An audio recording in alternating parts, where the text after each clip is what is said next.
Friends, welcome to world of colours. അപ്പൊ ഇന്ന് ഞാൻ നിങ്ങൾക്ക് കാണിക്കാൻ പോകുന്നത് ഹാഫ് കെജിന്റെ 3 ടൈപ്പ് സ്പോഞ്ചസ് ആണ് കേട്ടോ. Red velvet, vanilla, chocolate. അപ്പൊ ഇതൊക്കെ എങ്ങനെ ചെയ്തിട്ട് എടുക്കാന്നുള്ളത് ഞാനിപ്പോ ഈ വീഡിയോയിൽ കാണിക്കുന്നുണ്ട് കേട്ടോ.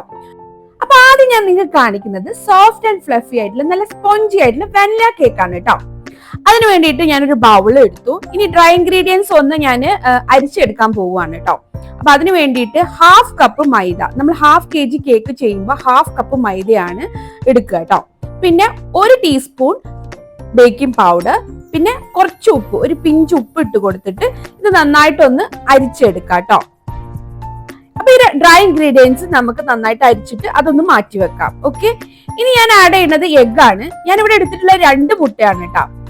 അതിൽ എഗ് വൈറ്റും എഗ് യോക്കും സെപ്പറേറ്റ് ചെയ്യാണ് കേട്ടോ. ഹാഫ് കെ ജിക്ക് 2 മുട്ടയാണ് നമ്മൾ എടുക്കുക കേട്ടോ. അപ്പൊ അത് നന്നായിട്ടൊന്ന് സെപ്പറേറ്റ് ചെയ്ത് വെക്കുക. അതിനുശേഷം എഗ് വൈറ്റ് നന്നായിട്ടൊന്ന് ബീറ്റ് ചെയ്തിട്ട് എടുക്കാം. ഷുഗർ ഒന്നും ഇടാതെ ആദ്യം എഗ് വൈറ്റ് കുറച്ച് നേരം ഒന്ന് ബീറ്റ് ചെയ്ത് ഒരു ഫ്ലഫിനെസ് പോലെ ഇങ്ങനെ പൊന്തി വരുന്ന സമയത്ത് കുറേശ്ശെ ആയിട്ട് ഷുഗർ ആഡ് ചെയ്ത് കൊടുക്കാം. അപ്പൊ പ്രത്യേകം ശ്രദ്ധിക്കേണ്ടത് ഷുഗർ ഒറ്റയടിക്ക് ആഡ് ചെയ്ത് കൊടുക്കരുത്. ഇതുപോലെ കുറേശ്ശെ ആയിട്ട് വേണം ഷുഗർ ആഡ് ചെയ്ത് കൊടുക്കാൻ. ഓക്കെ, എന്നിട്ട് എല്ലാ ഷുഗറും ഇട്ടിട്ട് ഇതുപോലെ ബീറ്റ് ചെയ്ത് കൊടുക്കും. കുറേശ്ശെ ആഡ് ചെയ്ത് കൊടുത്തിട്ട് നന്നായിട്ട് ബീറ്റ് ചെയ്ത് നല്ല ഫ്ലഫി ആയിട്ട് നല്ല പൊങ്ങി വരുന്ന വരെ ബീറ്റ് ചെയ്തിട്ട് എടുക്കാം കേട്ടോ. ഷുഗർ ഞാനിവിടെ 1/3 കപ്പാണ് എടുത്തിട്ടുള്ളത് കേട്ടോ. അപ്പൊ ഇതാ എഗ് ഫ്ലഫി ആക്കി ഇട്ടിട്ടുണ്ട്. ഇനി നമ്മൾ എഗ് യോക്ക് ആഡ് ചെയ്ത് കൊടുക്കുകയാണ്. നമ്മൾ 2 എഗ് യോക്ക് മാറ്റി വെച്ചിട്ടുണ്ട്. അത് ഓരോന്നായിട്ട് ആഡ് ചെയ്ത് കൊടുത്തിട്ട് നന്നായിട്ട് ബീറ്റ് ചെയ്തിട്ട് എടുക്കാണ് കേട്ടോ ചെയ്യുന്നത്. അതിലോട്ട് വാനില എസൻസും കൂടി ആഡ് ചെയ്ത് കൊടുത്തു. ഹാഫ് ടീസ്പൂൺ വാനില എസൻസ് ആണ് ആഡ് ചെയ്ത് കൊടുത്തത്. നന്നായിട്ട് എഗ് യോക്ക് മിക്സ് ആയി കഴിഞ്ഞിട്ടുണ്ടെങ്കിൽ നമുക്ക് ബീറ്റിംഗ് സ്റ്റോപ്പ് ചെയ്യാം. ഇനി നമുക്ക് ഫ്ലോർ ആഡ് ചെയ്ത് കൊടുക്കാം. കുറേശ്ശെ ആയിട്ട് ഫ്ലോർ ആഡ് ചെയ്ത് കൊടുക്കാം. ഇതുപോലെ ഇളക്കിയെടുക്കുക. ഇത് ഞാൻ സ്പീഡിൽ ഇട്ടത് കാരണമാണ് സ്പീഡിൽ ഇളക്കണ മാതിരി നിങ്ങൾക്ക് തോന്നുന്നത്. സ്ലോലി കട്ടിംഗ് ഫോൾഡിംഗ് മെത്തേഡിൽ വേണം നമ്മൾ ഇളക്കിയെടുക്കാൻ കേട്ടോ. ഇനി ഇതിലോട്ട് ഓയിലും മിൽക്കും കൂടി ആഡ് ചെയ്യാണ്. അത് ഞാനൊരു പാത്രത്തിലേക്ക് 2ഉം കൂടി മിക്സ് ചെയ്ത് വെച്ചിട്ട് ഇതുപോലെ തന്നെ കുറേശ്ശെ ആഡ് ചെയ്ത് കൊടുക്കുകയാണ് ചെയ്യുന്നത്. പറഞ്ഞതുപോലെ തന്നെ നമ്മൾ കുത്തി ഇളക്കാൻ പാടില്ല. സ്ലോലി വേണം, ഫോൾഡ് ചെയ്തിട്ട് വേണം എടുക്കാൻ കേട്ടോ. ഇനി ഇതാ 6 ഇഞ്ച് പാൻ ഇവിടെ എടുത്തിട്ടുണ്ട്. അതിലോട്ട് നമ്മൾ ഈ ബാറ്റർ ഒക്കെ ഒഴിച്ചു കൊടുത്ത് ഒരു 180 ഡിഗ്രി പ്രീഹീറ്റ് ചെയ്ത ഓവനിലോട്ട് ഒരു 15 മിനിറ്റ്സ് to 20 മിനിറ്റ്സ് ബേക്ക് ചെയ്യാൻ വെക്കാം. ഇതാ ബേക്ക് ചെയ്ത് റെഡി ആയിട്ടുണ്ട്. ഇവിടെ കേക്ക് നല്ല സോഫ്റ്റ് ആയിട്ട് നന്നായിട്ട് പൊന്തി കിട്ടിയിട്ടുണ്ട്. മുകൾ ഭാഗമൊക്കെ നല്ല ഫ്ലാറ്റ് ആയിട്ട് വന്നിട്ടുണ്ട്. അപ്പൊ ഇതുപോലെ കറക്റ്റ് റെസിപ്പി ഫോളോ ചെയ്യാറുണ്ടെങ്കിൽ നിങ്ങൾക്ക് ഇതുപോലെ വാനില കേക്ക് ഇതുപോലെ നല്ല അടിപൊളിയായിട്ട് ചെയ്തിട്ട് എടുക്കാൻ പറ്റും കേട്ടോ. പിന്നെ ഓവനിട്ട് അപ്പൊ തന്നെ ഡിമോൾഡ് ചെയ്യരുത്. ഒരു 5 മിനിറ്റ്സ് ഒക്കെ കഴിഞ്ഞൊന്ന് ചൂടാറിയതിനു ശേഷം വേണം ഡിമോൾഡ് ചെയ്യാൻ കേട്ടോ. ഇതാ നമുക്ക് കേക്ക് റെഡി ആയിട്ടുണ്ട്. ഞാൻ ആ ബട്ടർ പേപ്പർ ഇതാ എടുത്ത് മാറ്റി നല്ല സോഫ്റ്റ് ആൻഡ് ഫ്ലഫി ആയിട്ടുള്ള അടിപൊളി വാനില കേക്ക് റെഡി ആയിട്ടുണ്ട് കേട്ടോ. ഇനി നെക്സ്റ്റ് സോഫ്റ്റ് ആൻഡ് ഫ്ലഫി ആയിട്ടുള്ള ചോക്ലേറ്റ് കേക്ക് എങ്ങനെ ചെയ്യാന്നുള്ളത് നോക്കാം. അതിന് വേണ്ടിയിട്ട് ഞാൻ ഇതവിടെ ഒരു കപ്പ് എടുത്തു. അതിലോട്ട് 1/4 കപ്പ് പാൽ ഒഴിച്ചു കൊടുത്തു. പിന്നെ 1 ടീസ്പൂൺ വിനേഗറും കൂടി ഒഴിച്ചു കൊടുത്തു. ഇത് ബട്ടർ മിൽക്ക് ആക്കാൻ വേണ്ടിയിട്ടാണ് കേട്ടോ. നന്നായി മിക്സ് ചെയ്ത് 5 മിനിറ്റ് മാറ്റി വെച്ചിട്ടുണ്ടെങ്കിൽ ബട്ടർ മിൽക്ക് ആയി കിട്ടും കേട്ടോ.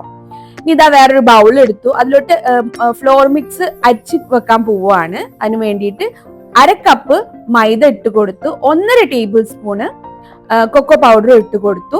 പിന്നെ 1/4 teaspoon baking soda, 1 teaspoon baking powder, പിന്നെ കുറച്ച് ഉപ്പും കൂടി ആഡ് ചെയ്ത് കൊടുത്ത് ഇത് നന്നായിട്ടൊന്ന് അരിച്ചു വെക്കാം. ഈ പ്രോസസ് ഒക്കെ ആദ്യം തന്നെ ചെയ്തു വെക്കണം കേട്ടോ. ഈ അരിക്കലും കാര്യങ്ങളൊക്കെ അപ്പൊ ആദ്യം തന്നെ അത് ചെയ്ത് മാറ്റി വെച്ചു. അതിനുശേഷം ഒരു ബൗൾ എടുത്തു. അതിലോട്ട് 2 മുട്ട പൊട്ടിച്ചൊഴിച്ചു. ഇവിടെ ഞാൻ ഹാഫ് കെ ജി കേക്ക് ചെയ്യുന്നത് കൊണ്ടാണ് 2 മുട്ട എടുക്കുന്നത് കേട്ടോ. അതുപോലെ തന്നെ അത് നന്നായിട്ടൊന്ന് മിക്സ് ചെയ്തു ബീറ്റ് ചെയ്തു. ഒന്ന് ഫ്ലഫി ആയി വരുന്ന സമയം കൊണ്ട് നമ്മൾ ഇങ്ങനെ കുറേശ്ശെ ആയിട്ട് നമ്മൾ ഷുഗർ ഇട്ട് കൊടുക്കാം. കുറേശ്ശെ ഷുഗർ ഇട്ട് കൊടുത്തിട്ട് നന്നായിട്ട് ബീറ്റ് ചെയ്തിട്ട് എടുക്കാം കേട്ടോ. എപ്പോഴും പറയുന്ന പോലെ തന്നെ ഒറ്റയടിക്ക് ഷുഗർ ഇട്ട് കൊടുക്കരുത്. അപ്പോൾ നമുക്ക് ഫ്ലഫി ആയി കിട്ടൂല. കുറേശ്ശെ ആയിട്ട് ഇട്ട് കൊടുത്ത് നന്നായിട്ട് ബീറ്റ് ചെയ്തിട്ട് എടുക്കാം. ഓക്കെ, അതിനുശേഷം അതാ വാനില എസൻസ് ആഡ് ചെയ്ത് കൊടുത്തു. ഒരു 1/2 ടീസ്പൂൺ വാനില എസൻസ് ആഡ് ചെയ്ത് കൊടുത്തു. അതിനുശേഷം ഇതാ 1/4 കപ്പ് ഓയിൽ കുറേശ്ശെ ആയിട്ട് ഒഴിച്ച് നന്നായിട്ടൊന്ന് ബീറ്റ് ചെയ്തിട്ട് എടുക്കാം കേട്ടോ. ഇതാ ഈ വീഡിയോയിൽ കാണുന്നത് പോലെ തന്നെ നമ്മൾ ഒഴിച്ച് ബീറ്റ് ചെയ്തിട്ട് എടുക്കാം. ഓയിലും കൂടി ബീറ്റ് ചെയ്ത് കഴിഞ്ഞിട്ടുണ്ടെങ്കിൽ നമുക്ക് സ്റ്റോപ്പ് ചെയ്യാം കേട്ടോ.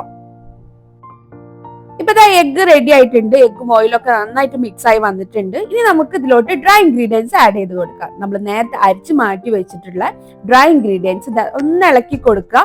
അതിനുശേഷം ഇതുപോലെ കുറേശ്ശെ ഇട്ട് കൊടുക്കുക. ഒരു 2-3 പ്രാവശ്യമായിട്ട് ഫ്ലോർ ഇട്ട് കൊടുത്തിട്ട് സ്ലോലി ഇളക്കി കൊടുക്കുക. സ്പീഡിൽ ഇളക്കി കൊടുക്കരുത്, നമുക്ക് കയറി വന്ന എയർ ബബിൾസ് ഒക്കെ നശിച്ചു പോവും. അപ്പൊ പതുക്കെ ഇളക്കി കൊടുക്കുക കേട്ടോ.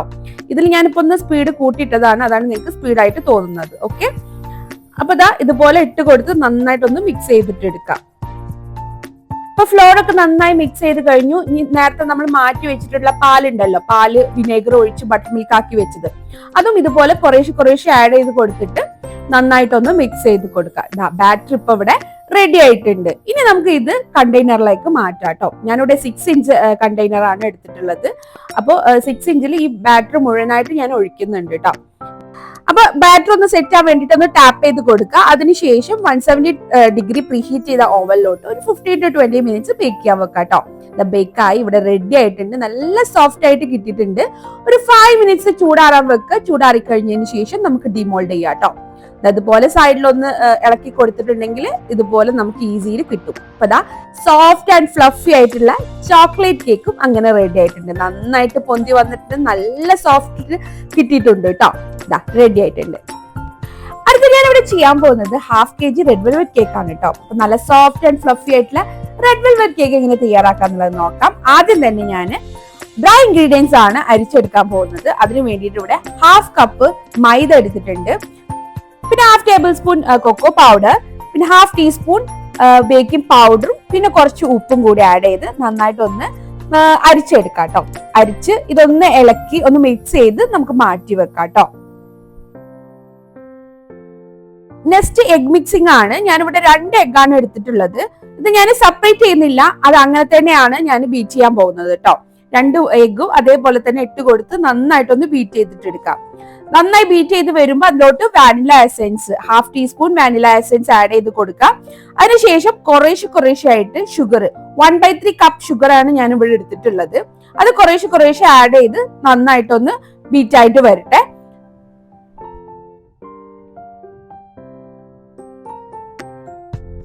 ഷുഗർ ഒക്കെ ആഡ് ചെയ്ത് കൊടുത്തു. നന്നായിട്ട് നല്ല ഫ്ലഫി ആയിട്ട് എഗ് കിട്ടിയിട്ടുണ്ട് കേട്ടോ.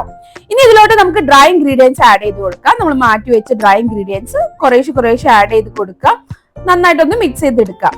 സ്ലോലി കട്ട് ആൻഡ് ഫോൾഡിംഗ് മെത്തേഡിലോ അല്ലെങ്കിൽ ഫോൾഡിംഗ് മെത്തേഡിലോ നമ്മൾ ഇതേപോലെ ജസ്റ്റ് ഒന്ന് മിക്സ് ചെയ്ത് കൊടുക്കാം കേട്ടോ. ഞാൻ എപ്പോഴും പറയുന്ന പോലെ 2-3 പ്രാവശ്യമായിട്ട് ഫ്ലോർ ഇട്ട് കൊടുത്തിട്ട് വേണം ഇതുപോലെ മിക്സ് ചെയ്തിട്ട് എടുക്കാൻ. ഓക്കെ, എന്നാലേ നമ്മൾ നന്നായിട്ട് ബീറ്റ് ചെയ്ത് നല്ല എയർ ബബിൾസ് അതിൻ്റെ ഉള്ളിൽ കയറിയിട്ടുണ്ടാവും, അത് പോവാതിരിക്കുള്ളൂ. നമ്മൾ കുത്തി ഇളക്കിയിട്ടുണ്ടെങ്കിൽ ആ എയർ ബബിൾസ് ഒക്കെ പോയി നമുക്ക് സോഫ്റ്റ്നെസ് കിട്ടാതെ വരും കേട്ടോ.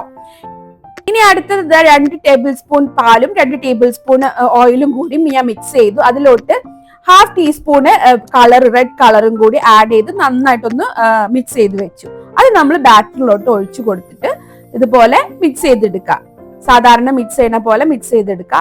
അതും കുറേശ്ശെ ആയിട്ട് ഒഴിച്ചു കൊടുത്തിട്ട് മിക്സ് ചെയ്തിട്ട് എടുക്കാം കേട്ടോ. അത് നന്നായി മിക്സ് ചെയ്ത് കഴിഞ്ഞിട്ടുണ്ടെങ്കിൽ ലാസ്റ്റ് പ്രോസസ് ആണ് 1/2 ടീസ്പൂൺ വിനേഗറും 1/4 ടീസ്പൂൺ ബേക്കിംഗ് സോഡയും കൂടി ഒന്ന് മിക്സ് ചെയ്തിട്ട് ഇതിലോട്ട് ആഡ് ചെയ്ത് കൊടുക്കാം. ബേക്കിംഗ് സോഡയും വിനേഗറും ആഡ് ചെയ്ത് കൊടുത്താൽ പെട്ടെന്ന് തന്നെ നമ്മൾ ബേക്കിംഗ് ടിന്നിലോട്ട് മാറ്റുക, എന്നിട്ട് ബേക്ക് ചെയ്യുക കേട്ടോ. 180 ഡിഗ്രി പ്രീഹീറ്റ് ചെയ്ത ഓവനിലോട്ട് ഒരു 15 to 20 മിനിറ്റ്സ് ബേക്ക് ചെയ്താൽ ഇത് അതുപോലെ അടിപൊളി ആയിട്ടുള്ള നമുക്ക് റെഡ് വെൽവെറ്റ് കേക്ക് തയ്യാറായി കിട്ടും കേട്ടോ. ഞാൻ ഈ പറഞ്ഞു തരുന്ന റെസിപ്പി അതുപോലെ ഫോളോ ചെയ്താൽ ഇതുപോലത്തെ റെഡ് വെൽവെറ്റ് കേക്ക് നിങ്ങൾക്ക് വീട്ടിലും തയ്യാറാക്കാം കേട്ടോ.